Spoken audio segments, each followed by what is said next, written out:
buenas tardes, qué gusto que nos acompañen una vez más aquí en la UNAM Responde de TV UNAM, en este espacio donde pretendemos que el conocimiento producido en nuestra universidad se convierta en un impulso para fortalecernos como individuos y también como sociedad. Es importantísimo que esta pandemia nos deje como aprendizaje una mejor forma de organización y también una mayor concientización de la manera en la que actuamos y de la manera en la que pensamos. Y bueno, no solamente la ciencia, sino también la tecnología ha jugado un papel importantísimo durante este confinamiento, durante esta crisis sanitaria. Y hoy precisamente hablaremos de la mezcla de estas dos áreas del conocimiento a través de la aplicación Coronavirus UNAM 2.0. Sabremos para qué sirve y cómo podemos aprovechar los resultados de esta herramienta que está a disponibilidad de toda la comunidad universitaria y de la sociedad en general.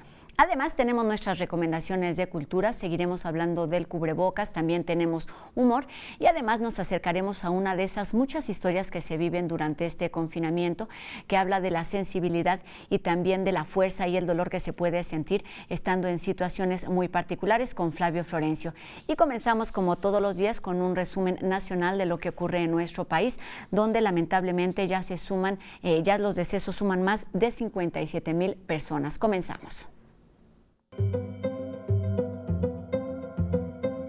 Utilizar el cubrebocas correctamente, cubrir nariz y boca con esta barrera adicional que va a servir de apoyo a las medidas básicas de prevención que son estas. Finalmente, mantener la sana distancia. El cubrebocas será de muchísima utilidad. Toda esta información está en nuestra plataforma que es cep.gov.mx.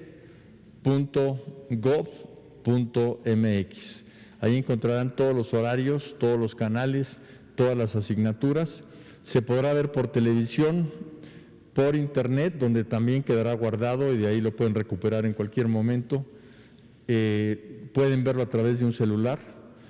Se puede también seguir, obviamente, en los libros de texto gratuito y finalmente en cuadernillos impresos que vamos a distribuir en los lugares más apartados de nuestro país. Hemos terminado cerca de 80 nuevos hospitales que estaban en proceso. Voy a informar sobre esto el día 1, de cómo se ha invertido para terminar obras inconclusas, sobre todo en este caso hospitales.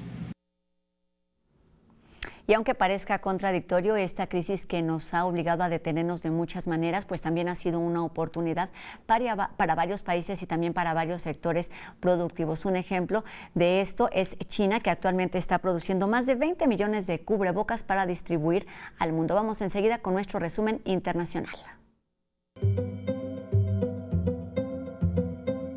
Más de 22 millones de personas han sido infectadas con coronavirus en todo el mundo. La pandemia de coronavirus ha provocado una crisis de salud mental en América, asegura la Organización Panamericana de la Salud. México registra 5,506 nuevos casos y 751 muertes en las últimas 24 horas, para una suma de 531,239 infecciones confirmadas y 57,774 defunciones. Nueva Zelanda informa 6 nuevos casos, mientras el ejército se despliega para proteger las instalaciones de aislamiento. Corea del Sur reporta su mayor aumento diario de casos desde marzo, con 297 nuevas infecciones vinculadas a iglesias en la capital. Sudáfrica es el país más afectado de África. Su recuento de casos se acerca a los 200,000 y aumenta rápidamente. En la ciudad china de Wuhan, miles de personas se reunieron en un parque acuático al aire libre para un festival de música electrónica, sin máscaras ni medidas de distanciamiento social a la vista. España, Francia, Grecia y Alemania se encuentran entre los países europeos que han presentado picos preocupantes de nuevos casos en las últimas semanas. Australia logra acuerdo con la farmacéutica AstraZeneca para acceder a una posible vacuna COVID-19 que proporcionaría de forma gratuita a todos sus ciudadanos. En Estados Unidos, a días antes de que se reanuden las clases presenciales, se han registrado brotes entre los estudiantes universitarios durante su mudanza. Bali, una popular isla en Indonesia, planea reabrirse a los turistas internacionales en septiembre. Cuba comenzará ensayos clínicos la próxima semana de una posible vacuna contra COVID-19 en 676 personas entre 19 y 80 años.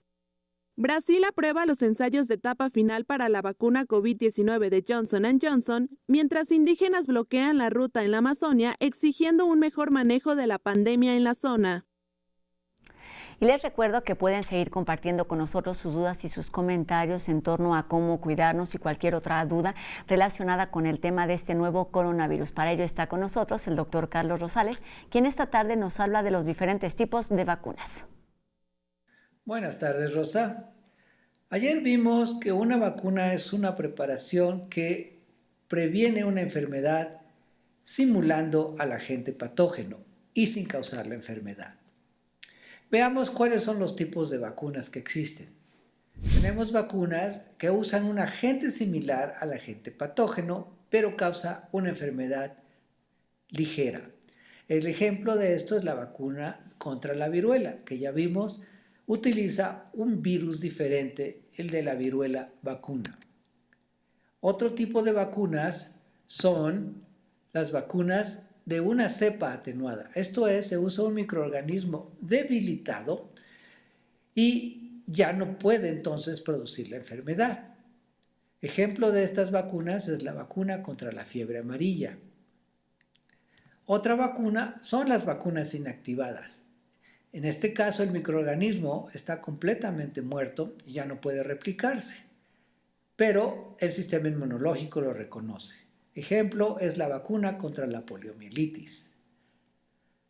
Otras vacunas son las vacunas de subunidades. Esto es, solo partes del microorganismo patógeno, normalmente proteínas, se inyectan junto con una sustancia que promueve y estimula el sistema inmunológico llamada adyuvante, y con eso se genera protección. Ejemplo de estas vacunas son la vacuna contra la hepatitis y la vacuna contra el virus de papiloma humano. Existen las vacunas de vectores virales. En esto se usa un virus que es viable, pero no causa enfermedad, y se hace que el virus exprese proteínas del agente patógeno. De esta forma, el sistema inmunológico lo reconoce, pero no causa enfermedad. La vacuna contra el ébola es un ejemplo de estas vacunas. Y están las vacunas genéticas, que están basadas en usar material genético como ADN o RNA, y con eso se da solo el material genético para que se produzcan en el cuerpo las proteínas del agente patógeno, pero no causan enfermedad. Como en el caso de la pandemia de COVID-19, no sabemos qué tipo de vacuna funcionará. La mejor estrategia para obtener una vacuna es probar todos los tipos de vacunas. Y este es el esfuerzo que se está realizando actualmente a nivel mundial. Veremos en la siguiente ocasión cuáles son las vacunas que se están desarrollando y en qué estado van. Gracias. Regresamos ahora al estudio con Rosa en TV UNAM. A muy pocos días de que surgiera en nuestro país el primer caso de coronavirus, el Centro de Ciencias de la Complejidad, en colaboración con otras instituciones universitarias, se dieron a la tarea de seguirle los pasos a este coronavirus para conocer su dinámica de transmisión a través de la app Coronavirus UNAM, que ya está lanzando su segunda versión. Para saber todos los detalles de esta herramienta digital, me da muchísimo gusto saludar a dos de sus coordinadores. En primer término, a la doctora Ana Leonor Rivera, quien es coordinadora del Centro de Ciencias de la Complejidad, el C3, y también es doctora en ciencias. ¿Cómo está, doctora? Buenas tardes. Muy bien, Rosa, muchas gracias. Pues gracias por estar aquí con nosotros. También saludo al doctor Ricardo Escamilla Santiago, quien es también investigador de este C3 y además es epidemiólogo de la Facultad de Medicina. Doctor, buenas tardes. Un gusto saludarlo en este espacio de la UNAM Responde. Buenas tardes. Muchas gracias, Rosa.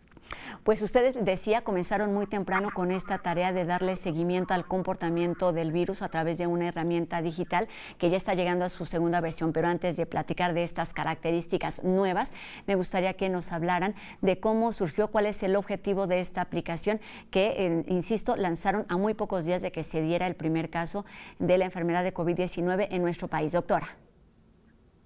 Pues sí, primordialmente lo que pasó es que nos dimos cuenta de que una enfermedad de este estilo necesita un abordaje multidisciplinario. Entonces juntamos un grupo de especialistas en medicina, apoyados por la Facultad de Medicina, gente del Instituto Nacional de Nutrición, del Instituto Nacional de Salud Pública, del Instituto Nacional de Medicina Genómica, y entre todos tratamos de ver qué sería la mejor forma de dar seguimiento a esto.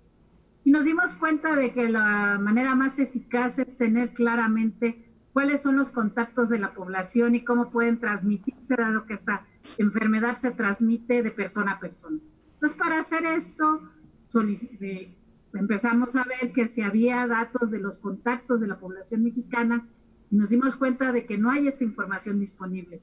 No sabemos exactamente cuándo sale Rosa de TV UNAM y se va en transporte público, a cuántas personas contacta, cuántas personas ve, o nosotros mismos como universitarios, nuestros grupos de cuántos alumnos están formados, con cuántas personas estamos en contacto, y luego cuando vamos a casa, a quiénes vemos.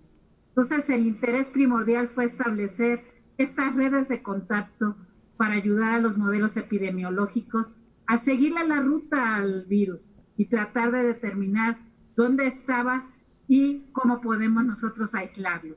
Y ha sido una herramienta bastante útil en muchos países. Corea del Sur, por ejemplo, le apostó a hacer seguimiento de los casos, aislar a esos sujetos, y le ha funcionado muy bien. De lo que se trata básicamente es seguirle los pasos a este coronavirus, cómo se puede trasladar de una persona a otro. Por ello es tan importante pues seguirles pasos a las personas que pueden saber que tienen el virus o no. Y es importantísimo este cuestionario. Doctor, ¿por qué no nos platica brevemente en qué consiste y cómo funciona esta aplicación? Sí, claro. Es un mecanismo de vigilancia en salud pública también, y que nos puede ayudar de una manera rápida a poder vigilar de qué manera se está propagando el virus. La aplicación consiste en 3 módulos principalmente. Un módulo en el que se registran las personas y que nos pide la aplicación datos generales de ellos. Es importante decir que esta aplicación está hecha para cualquier persona, no necesariamente tiene que tener síntomas, sino que es para cualquier persona que quiera registrarse y que además puede registrar a un familiar también, porque sabemos que hay poblaciones que no tienen habilidades o no tienen el acceso a la tecnología, y que es importante que contribuyan las personas que sí tienen estas habilidades a poder registrar a poblaciones que son vulnerables como los adultos mayores.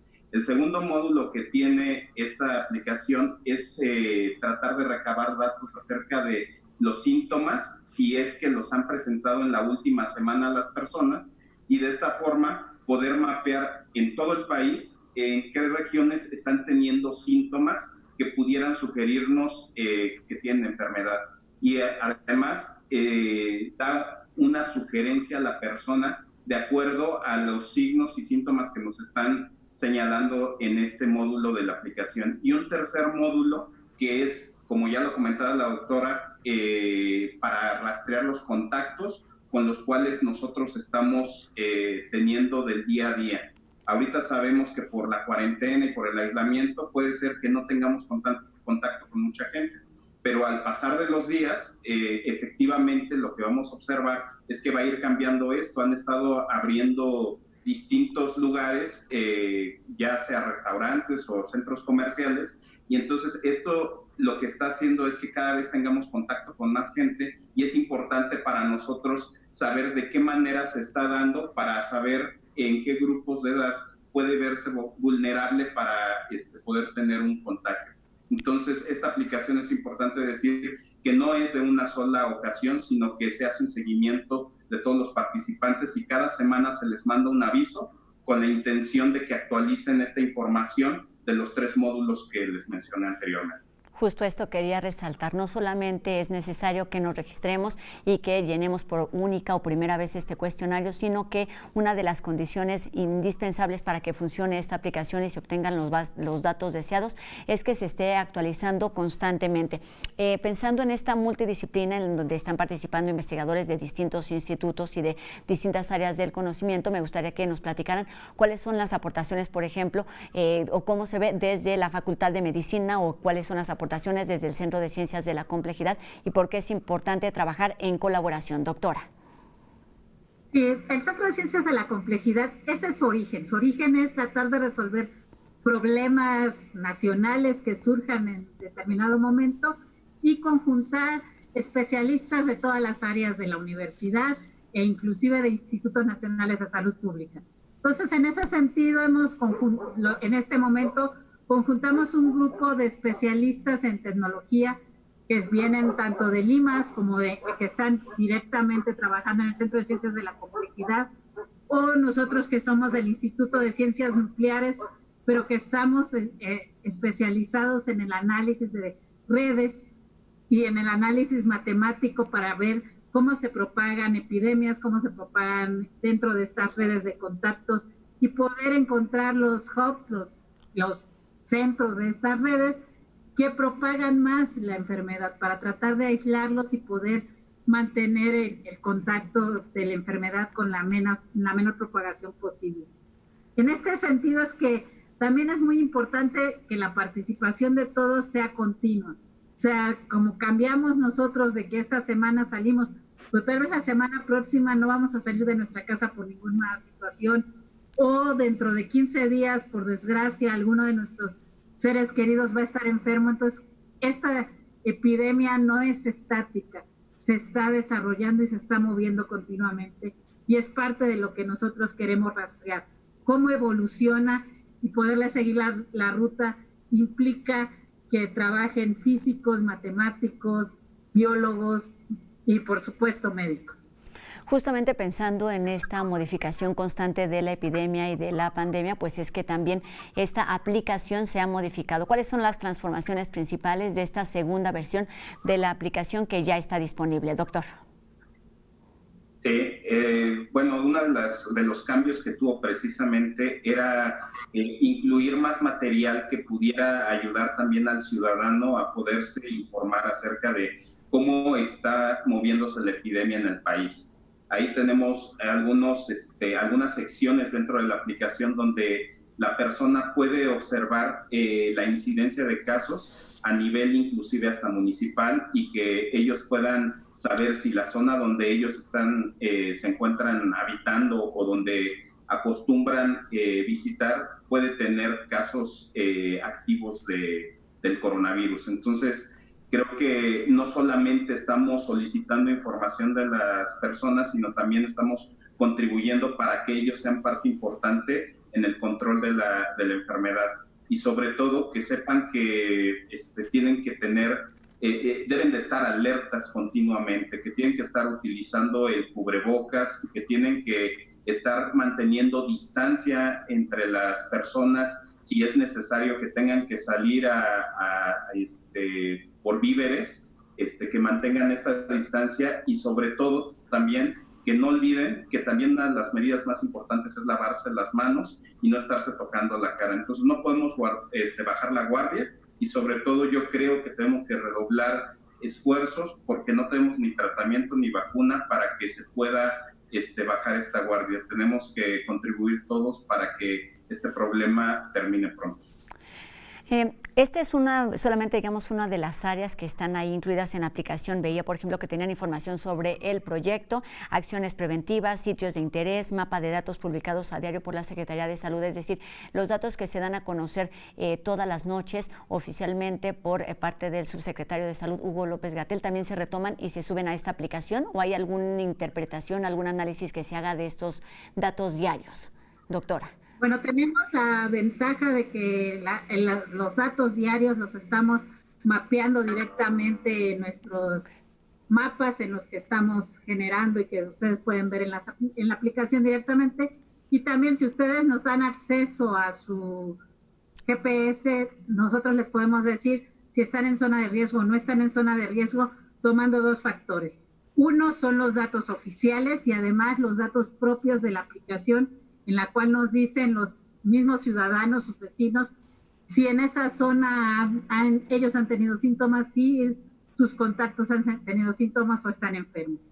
Entonces, la ventaja es que ahora pueden ustedes acceder no nada más a la información oficial, sino también a la información que comparten los vecinos de su calle sobre qué tan riesgoso o no riesgosa es la zona en donde están ustedes viviendo. Contamos con la información de ambas fuentes. Exactamente, entonces lo que nos está diciendo es que se genera de forma directa y entonces puedes no solamente saber qué está sucediendo ahí en cifras oficiales, sino cómo está tu situación en el entorno de acuerdo a tu ubicación. ¿Doctora?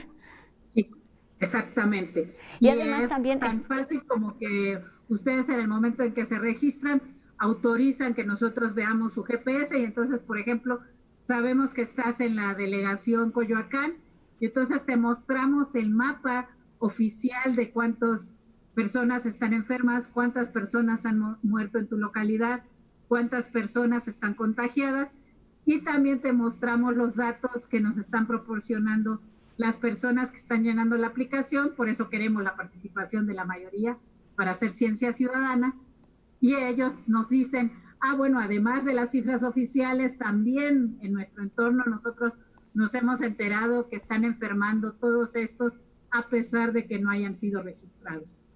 Doctora, solamente para terminar este bloque es importantísimo, quería que lo abordáramos a detalle, la importancia de la ciencia ciudadana que ha estado muy presente este concepto durante esta pandemia. ¿Qué significa, en pocas palabras, la participación de la ciudadanía? ¿Con qué objetivo? Bueno, el objetivo es seguirle los pasos a la epidemia. Esta epidemia ahorita está también en nuestras manos.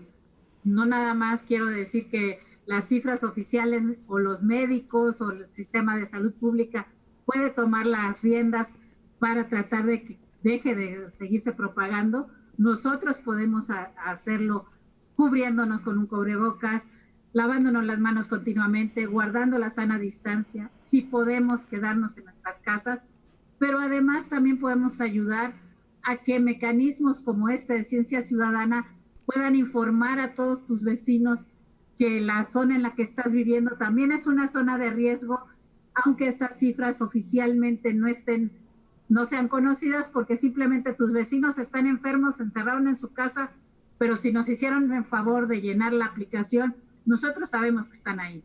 Entonces, sí, la ciencia se va a nutrir de toda la información de todos nosotros y de todas las actualizaciones. Podemos seguirla si hacemos ciencia que está en nuestras manos. Dar información también es una forma de ayudar y todos estos detalles están, por supuesto, en esta aplicación Coronavirus UNAM 2.0 que ya pueden descargar. Lo pueden hacer en lo que vamos a una pausa aquí en la UNAM Responde y seguiremos platicando, por supuesto, de los alcances de los datos y de cómo se está renovando esta herramienta digital. Les pido que nos permitan unos minutos, es momento de ir a una pausa y regresamos además para platicarles sobre nuestras recomendaciones de cultura, humor y mucho más. No se vayan, esto es la UNAM Responde.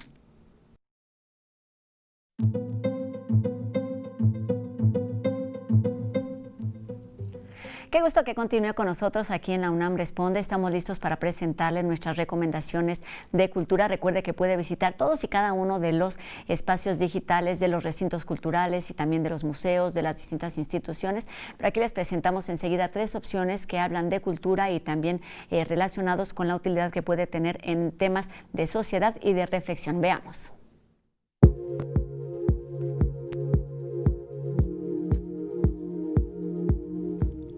Desde hace ya un buen tiempo, el racismo se ha evidenciado como un fenómeno social latente que repercute en el lenguaje que se utiliza de manera discriminatoria para referirse a personas que pertenecen a algún grupo o etnia.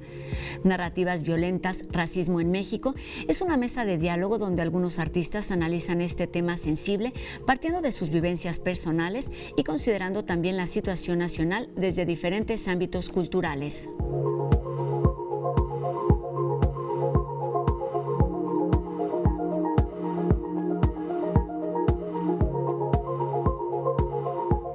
Granom es un estudio de artistas basado en la Ciudad de México que con sus diseños ha creado expresiones gráficas y visuales que utilizan la impresión, el diseño gráfico, la ilustración, el muralismo, el graffiti y el arte callejero como herramientas de transformación social. Casa del Lago exhibe en sus rejas virtuales una colección de la gráfica popular mexicana con la que esta firma ilustra su lema: un mundo donde quepan muchos mundos, una lucha donde quepan muchas luchas.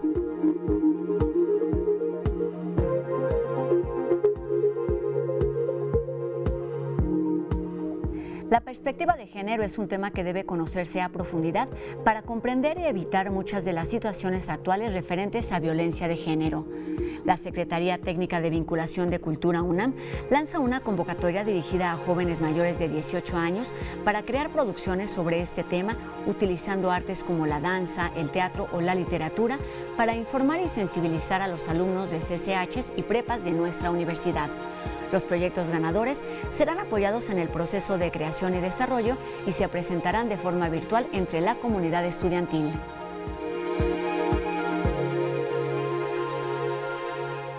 Ahí los datos para las actividades durante las siguientes horas y por supuesto estaremos muy al pendiente de lo que ocurra con los resultados de esta convocatoria. Y ahora vamos con los chicos de Entrending, que nos traen nuevos datos y curiosidades sobre el uso del cubrebocas, que además de ser un artículo de protección, pues se está convirtiendo también en un artículo de moda. Veamos. El cubrebocas se ha convertido en parte de nuestra indumentaria habitual como una medida de protección durante esta pandemia de coronavirus. Lo cierto es que este artículo, en diferentes partes del mundo, tiene una gran trayectoria de uso relacionada con diferentes motivos. Ha fungido como símbolo de comunidad y conciencia cívica, como protesta por la contaminación ambiental, como cuestionamiento de los roles de género, en manifestaciones para proteger la identidad y ahora proteger nuestra salud. Los países asiáticos, después de una plaga de neumonía, de la llamada gripe española, de los brotes de síndrome respiratorio agudo grave y de la gripe aviar, comenzaron a usarlo como equipo médico de protección. Posteriormente, Japón, China y Corea del Sur adoptaron su uso para combatir fenómenos de contaminación atmosférica como las tormentas de polvo amarillo. Lo volvieron parte de su cultura, al simbolizar la protección de uno mismo, pero también como cortesía y respeto con los otros al no querer contagiarlos. El cubrebocas se popularizó como parte de la moda asiática urbana, al mismo tiempo que su cultura pop se fue desarrollando. Surgió la tendencia japonesa Datemazuku, donde se explotaron los diseños, formas y decoraciones que lo convirtieron en un accesorio de moda. Actualmente, reconocidos diseñadores de moda han incluido al cubrebocas como parte de sus próximas colecciones, haciéndolo parte de nuestros atuendos. Y se ha puesto en marcha la comercialización de cubrebocas de alta costura, incluso para eventos especiales. Existe una gran variedad de cubrebocas para todos los gustos, adornados con luchadores, escudos de equipos de fútbol, cara de gatos, perros, con bordados tradicionales, con brillos, de múltiples colores o sombríos y elegantes. La tendencia es que así no haya excusa para no usarlo como una medida de protección y prevención de contagio ante el COVID-19. Está la popularidad de este artículo, que actualmente ya es protagonista de muchos memes. Ya que estamos hablando de humor, vamos a ver qué nos preparó el equipo de No Memes precisamente para esta tarde. La UNAM responde, y te has preguntado, ¿y a la UNAM quién le responde sus dudas? Pues ella misma, ¿no? Bueno, en lo que averiguamos de este asunto, vamos a tomar esta píldora tecnológica cortesía de No Memes, que, por cierto, pasa los lunes a las 9:15 de la noche por esta misma señal.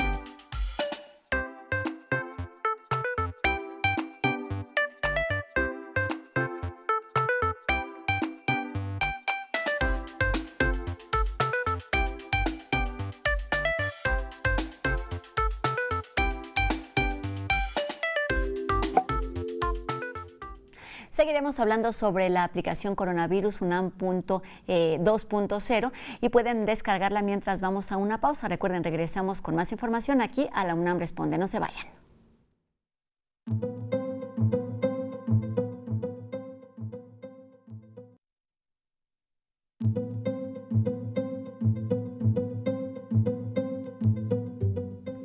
Estamos de regreso aquí en la UNAM Responde y escuchamos enseguida a Sandra Lorenzano, quien nos habla sobre los seminarios, las charlas y las conferencias que están organizando en la Comisión de Equidad de Género de nuestra universidad.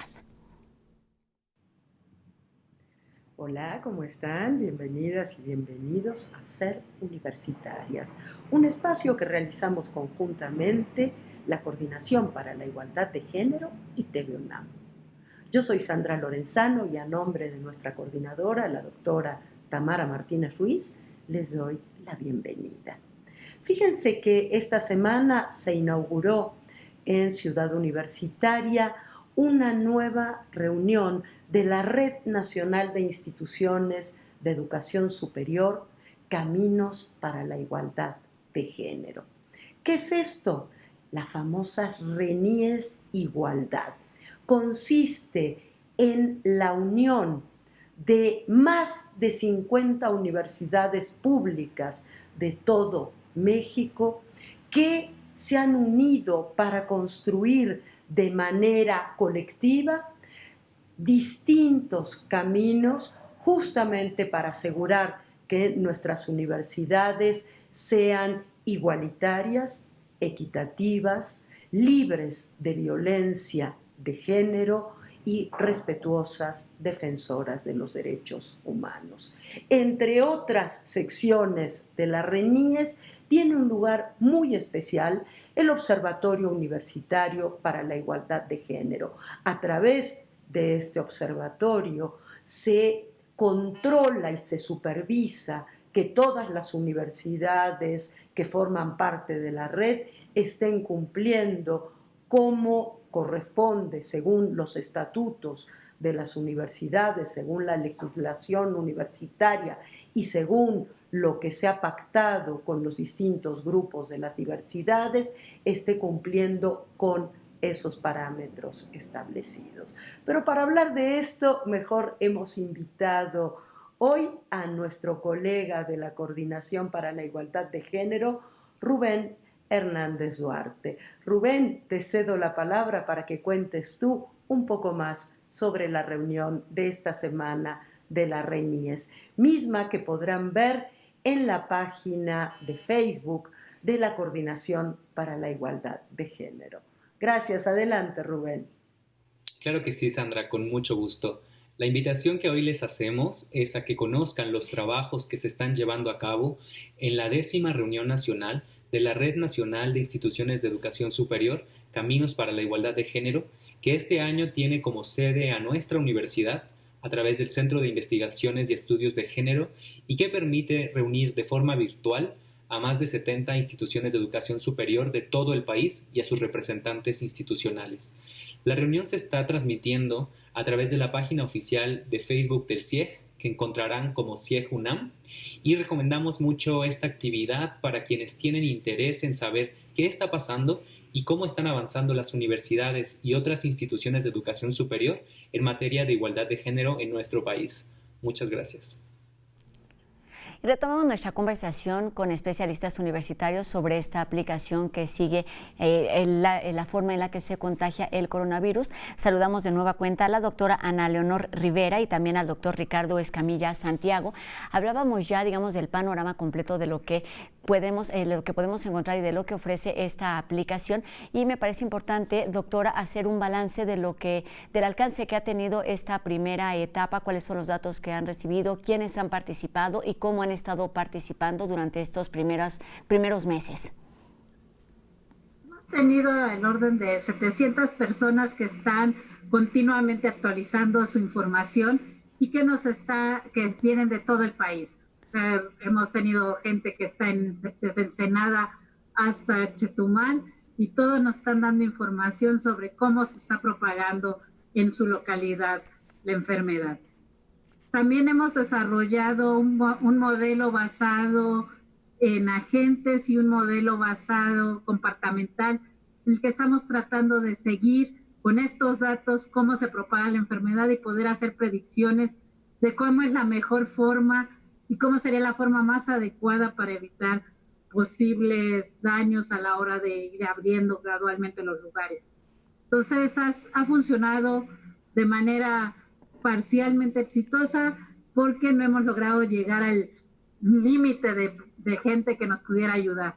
Entre más personas formen parte de la comunidad que nos está ayudando a hacerle la traza al coronavirus, mejor vamos a poder resolver los problemas. Entonces necesitamos la participación de un número mayor de personas.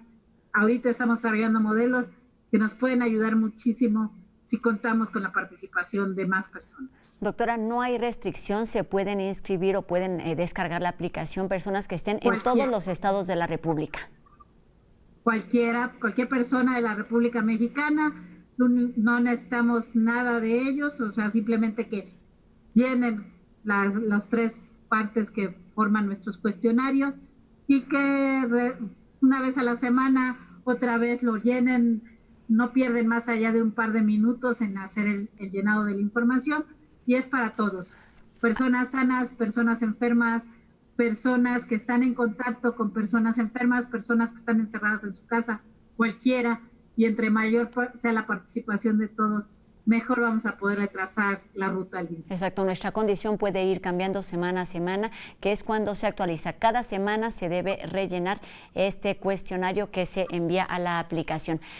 Pensando en todo esto, me gustaría que nos hablaran, por ejemplo, el doctor, de cuáles son las líneas de investigación que se utilizan y por qué es importante, bueno, más bien, cómo se aprovecha toda esta información que se recibe, cuáles son las líneas de investigación y en qué se aplica, doctor. Sí, claro. En primer lugar, quiero decir que no contamos con muchos datos, inclusive a nivel internacional, acerca de cómo se dan los contactos entre las personas. Entonces, esto es muy importante porque precisamente nos permite ver en qué momentos, en cuanto a la liberación de esta cuarentena o de este aislamiento que se está teniendo en las personas, puede afectar la curva de la epidemia. Es importante porque, como bien dicen, conforme va pasando los días, se van abriendo más zonas públicas y entonces las personas están teniendo más interacción entre ellas y esto puede provocar que se puedan generar nuevos picos de esta epidemia. Entonces es importante, dado que ya lo hemos visto en otros países, que se han generado nuevos brotes y que tener un mecanismo por el cual lanzar alertas tempranas para poder detener y poder tomar acciones al respecto. Además, creo que otra de las líneas importantes que se están tomando y que se está dirigiendo esta investigación es que no solamente nos está sirviendo esta aplicación para el caso de esta enfermedad en específico. Cuando nos invitaron en la Facultad de Medicina, el C3, para participar en esta aplicación, una de las ambiciones que se tiene es poder hacer el seguimiento de otras enfermedades que hay en el país y que se pueda tener alerta temprana también. Este mecanismo es más veloz que esperar a que se haga una prueba en los laboratorios y que se empiece a ver cómo se está propagando una enfermedad. Doctora, ¿cómo es que toda esta información que es de utilidad de ida y vuelta porque sirve tanto a los investigadores como a los usuarios es importante en el tema de la prevención y de actuar a tiempo? Bueno, una de las cosas que es muy importante es, por ejemplo, señalar que en Japón ya habían erradicado la enfermedad, abrieron las escuelas y en el momento en que abrieron las escuelas están volviendo a tener un repunte de casos. Entonces, el hecho de poder tener el seguimiento y saber, ahorita Japón tiene perfectamente identificado que la causa de su nuevo repunte es esta apertura de escuelas y tiene inclusive identificadas zonas de alto riesgo y de alto contagio. Entonces, esas son las zonas que está cerrando. Entonces, ya no está cerrando toda la economía completa, sino está aislando sectores específicos. Esto nos va a permitir que en el futuro podamos nosotros decir, bueno, no es necesario cerrar toda la Ciudad de México, basta con cerrar la zona que está cerca de, ahorita voy a poner como ejemplo Ciudad Universitaria, y con eso vamos a evitar que haya un repunte en la zona de Coyoacán. Entonces, este seguimiento va a permitir trazar dónde hay mayor riesgo y poder reactivar la economía de una manera más adecuada y con menos daños a la población en general. Algunos de los datos, pero para poderlo hacer necesitamos la participación de muchas personas. Exactamente, este es el primer paso. La invitación está abierta. Aquí en la pantalla están apareciendo las ligas donde se puede descargar la aplicación y como nos dicen, pues el procedimiento es muy sencillo y la información no solamente nos puede ayudar a nosotros, sino que puede salvar muchas vidas. Veíamos, por ejemplo, hay uno de estos datos que es 20 de cada 10 personas pueden desarrollar la enfermedad y 4 de cada 100 con síntomas graves pueden morir. Todos estos datos me parece muy relevante que ustedes nos ayuden a entender la importancia de que sean de primera mano, es decir, no estamos basándonos o no se están basando en lo que sucede en países como China o en otros países como España, donde el contagio está siendo severo, sino que es importante porque los datos se obtienen de la población a donde se van a aplicar las medidas. La importancia de que esta información sea directa. ¿Cuál es, doctor?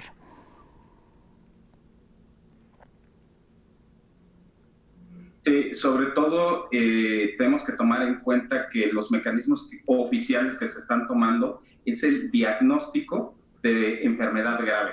Entonces, estos son los datos que nos está dando la Secretaría de Salud, pero tenemos que tomar en cuenta que esta enfermedad en la mayoría se presenta de forma leve y que puede cursar como asintomática o con síntomas que no se pueden considerar como graves. Entonces, el saber que hay una persona que está enferma y que tiene el potencial de poder infectar a alguien es muy importante y es relevante porque así podemos prevenir los contagios dentro de la población. Y entonces estamos viendo otra parte que tal vez no es tan evidente en los datos oficiales que se tienen en el país.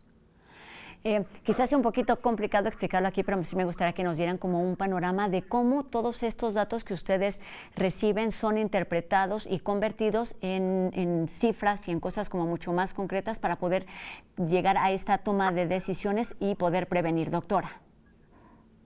Mira, parte de lo que hacemos nosotros es, consideremos que podemos pensar que la población se puede dividir en diversas cajitas. Tenemos personas que están enfermas, personas que son asintomáticas aunque tengan el virus y personas que están sanas. Entonces, lo que hacemos nosotros es ver cómo estos contactos con las personas, si yo estoy sano, pero estoy en contacto con una persona que lleva el virus, tengo una cierta probabilidad de enfermarme. Y esa probabilidad de enfermarme se puede hacer más grande si estoy mucho tiempo en contacto con la otra persona o si la otra persona empieza a estornudarme o si no es una persona, sino que estoy en contacto con 5 personas que están enfermas. Entonces, lo que nosotros hacemos es hacer un seguimiento de cuál sería la probabilidad si tienes 5 personas con las que estás contactando que están enfermas, si tienes el contacto, si ves a 100 personas y 2 de ellas están enfermas, ¿cuál es la probabilidad de que te dé a ti la enfermedad? Entonces vamos siguiendo y vamos moviendo a nuestros pequeños agentes, a nuestras pequeñas personas que están en cada una de estas cajitas, la vamos moviendo de lugar y vamos viendo cómo se propaga la enfermedad. Y con eso podemos también determinar si hay alguien que tiene una enfermedad, que es una persona que está en contacto con mucha gente, por ejemplo, una persona que atiende en un restaurante va a ver a más personas y va a tener un contacto mayor que una persona que está encerrado en su casa. Entonces, nosotros podemos determinar la proporción de personas con las cuales estás contactando y entonces ver cuál es tu zona de riesgo. Por ejemplo, en la figura que les están mostrando ahorita, lo que hacemos es construir estas matrices de contactos, así le llamamos nosotros, y vemos que las personas que son, en este momento, los que son jóvenes y adultos jóvenes, son los que mayor riesgo tienen de contagiarse de la enfermedad porque están en contacto con un número mayor de personas que pueden enfermar, que por ejemplo los niños, que son los que están en el extremo izquierdo de la gráfica, o los adultos mayores que ahorita están encerrados. Exactamente. En el momento en que, por ejemplo, entremos a primaria, todos los niños de toda la región de la gráfica izquierda tal vez sea la que se vuelva de mayor riesgo y de mayor probabilidad de contagiarse. Todo entonces, este riesgo está... Perdón, doctora, todo este riesgo está directamente... Le preguntaba si todo este riesgo está directamente ligado con la movilidad.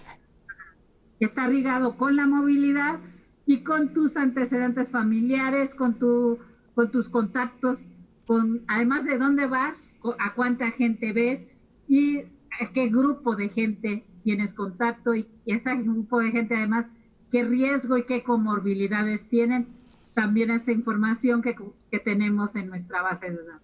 Muy bien, doctora, pues esta pandemia se sigue prolongando y me gustaría que nos hablaran si es que ya están considerando algunas otras modificaciones para las siguientes semanas que están por venir o el llamado regreso a una nueva realidad que por supuesto será en algún momento.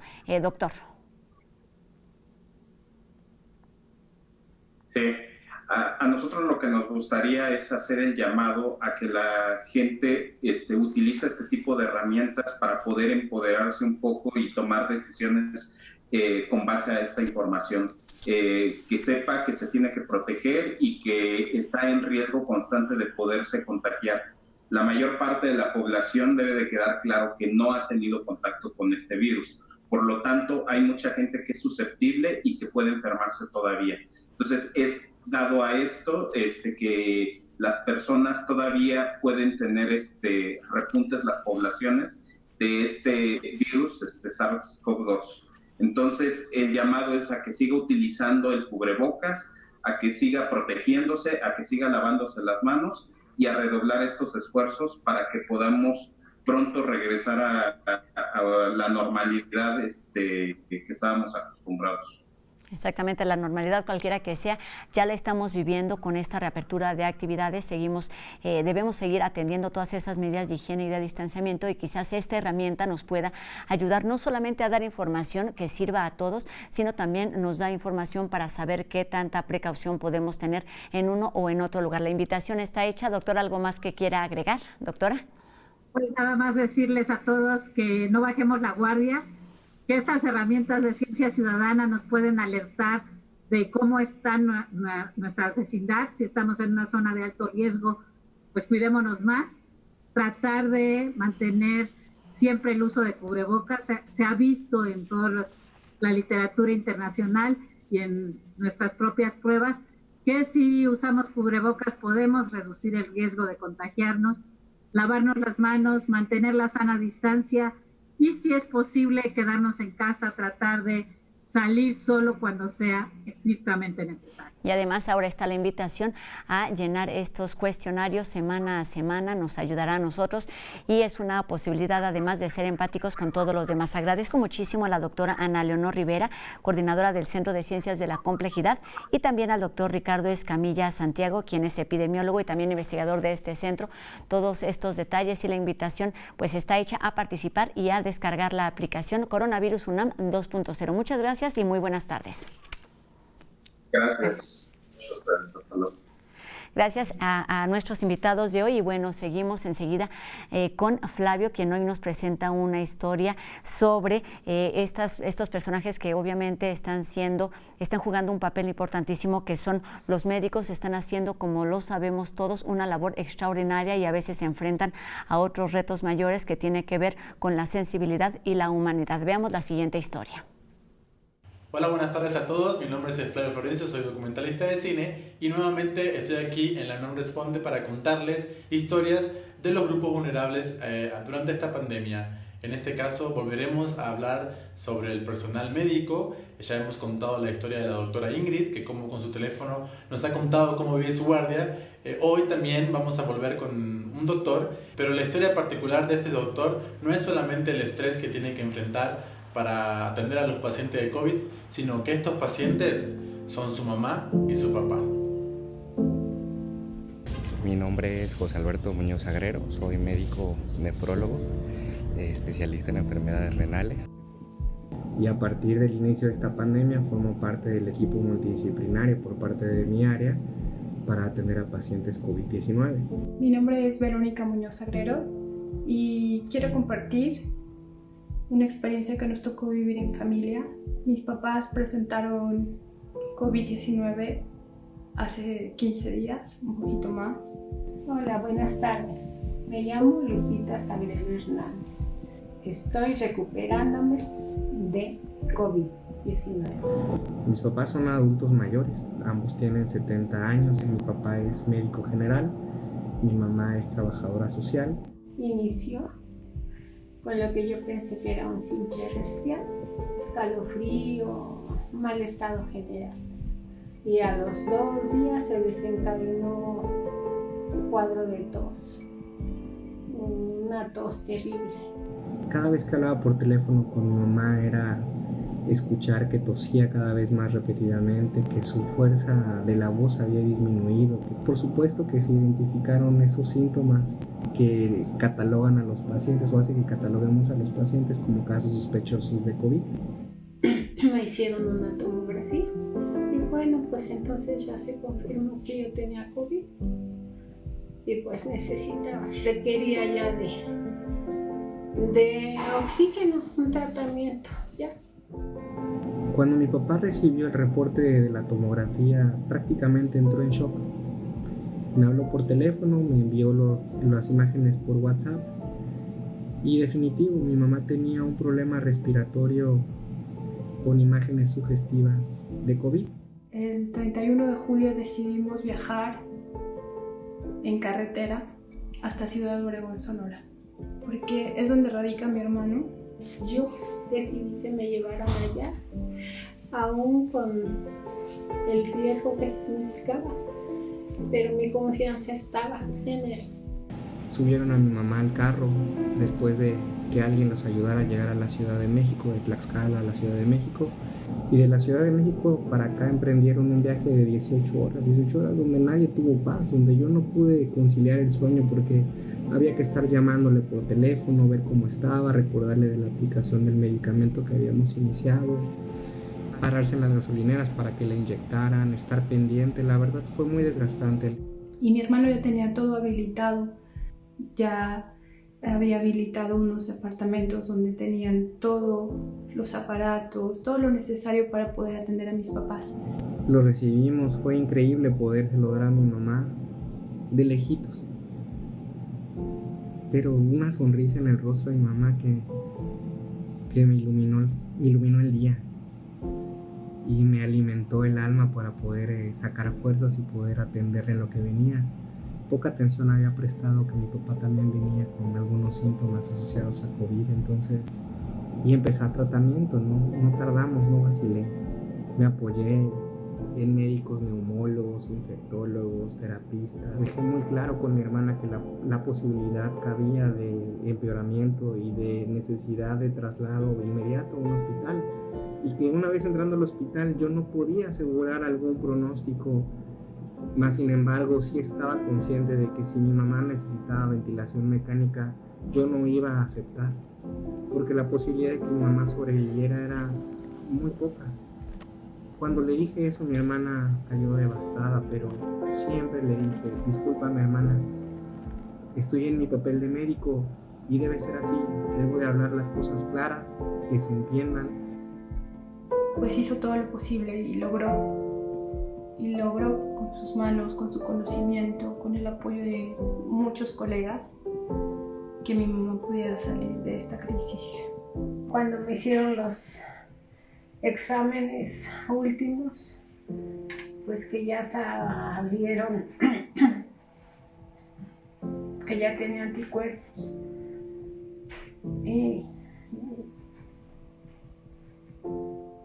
pues ya negativos.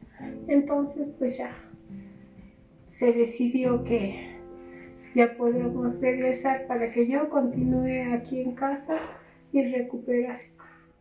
Esto es algo que vivirlo en familia es muy distinto, yo creo, no lo sé. Nunca pensamos que nos va a pasar hasta que te toca. Y Solo puedo decirles que te deja muchos aprendizajes, a valorar muchísimo el tiempo, la salud. Esta enfermedad, la verdad, es un trabajo en equipo para lograr que un paciente se recupere. El apoyo de la familia, el gran amor de todos, nos saca adelante. Y sí se gana. Con mucha alegría les comparto, el día de hoy pude dar de alta a mis papás. Mi mamá en franca recuperación, en muy buenas condiciones, casi sin dependencia del oxígeno, solamente utilizándolo para rescate. Mi papá también, bendito sea Dios. Estoy muy contento de haber podido superar esta prueba. Fueron 10 días completos y con éxito. Lo logramos y lo podemos contar. Gracias. Ánimo, vamos a salir de esta todos unidos, llevando a cabo las medidas de precaución que nos han estado informando oportunamente. Fuerza, médicos. Fuerza, médicos, y sí, ojalá cada vez conozcamos más historias que terminen de esta manera y ojalá cada vez haya menos contagios. Sigámonos cuidando, es importantísimo todos actuar responsablemente en el lugar en el que estamos. Y con esta bonita historia terminamos un programa más de la UNAM Responde. Recuerde que tenemos una cita mañana completamente en vivo a las 2:30 de la tarde por TV UNAM. Mi nombre es Rosa Brizuela. Adiós.